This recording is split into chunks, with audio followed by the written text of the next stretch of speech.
ചലച്ചിത്രത്തിലെ വീരാംഗന ഇവൾ, സ്വപ്നാംബരത്തിലെ ചന്ദ്രലേഖ.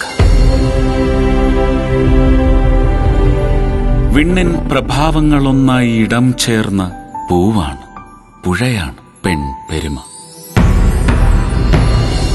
എന്നും പ്രഭാതങ്ങളെന്ന പോലെ, കാണാൻ കൊതിക്കുന്ന കാഴ്ച പോലെ,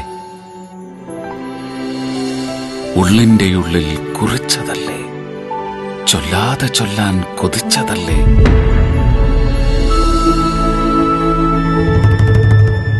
പെണ്ണിൻ കരുത്താണവൾ കഴക്, സൗന്ദര്യമാണവൾ തൻ കരുത്ത്. Jolly Silks, the new fashion destination. പട്ടിന്റെ പ്രൗഢിക്ക് പുതിയ പേര് ജോളി സിൽക്സ്.